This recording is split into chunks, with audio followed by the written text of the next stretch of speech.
Kristen Ledlow here at Media Day with John Schuhmann, Sekou Smith as well, covering the Cavs and Warriors. We're down to just two teams left here, guys. Sekou, first of all, let's talk on Cleveland's side, keys to winning this final series. Well, I mean, it starts obviously with LeBron James playing at an elite level, 5 straight years in the finals. A remarkable feat in itself, but for him to do it with a new team, I think speaks to, LeBron's game and just his impact, that he can have on and off the floor, because I don't think you get here without him leading and showing some of these younger guys how you get to this point. So I think it all starts with him as always, but he needs help.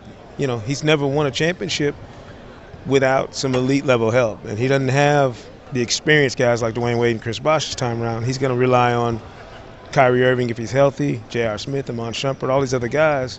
And I think that's going to be huge in Game 1 to see if they can step up and really play to the magnitude of the moment. And the obvious question on the other end, Golden State, keys to the series.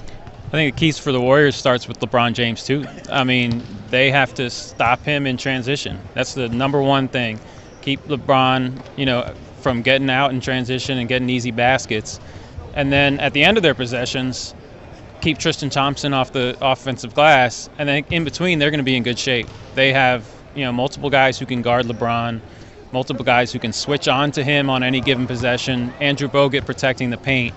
So I think they're going to be in really good shape as long as they keep him out of transition, unless we see some serious regression to the mean in regard to LeBron's three-point percentage. If he suddenly finds that jumper that he's been missing all along in these playoffs, then things could get real interesting. Day one of official media coverage of this NBA Finals series. Now, as far as Cleveland's end goes, what stood out to you today? These guys talking to the media, addressing the media for the very first time out here in Oakland. What stood out to you? Any headlines? Well, the funny thing is you forget how many people involved with the Cavaliers and on this Cleveland roster have finals experience. I was hunting while Golden State was out here trying to figure out who do they have that's been to the finals. Like Luke Walton and Steve Kerr, right? Literally coaches, but no players with this level of experience. You go on the Cleveland roster and it's like, Mike Miller, James Jones, Kendrick Perkins, LeBron.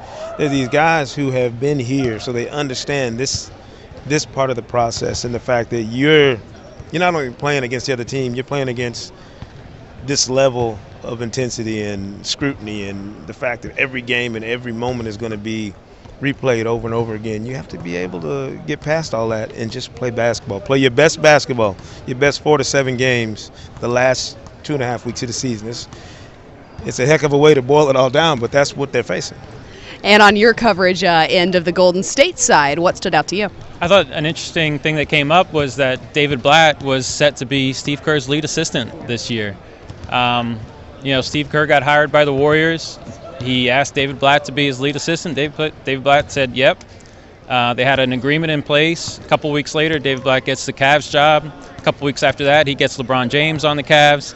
And here we are. They're facing each other in the finals. It's a cool little story. Well, thank you guys so much. For Sekou Smith, for John Schuhmann, I'm Kristen Ledlow here at the NBA Finals.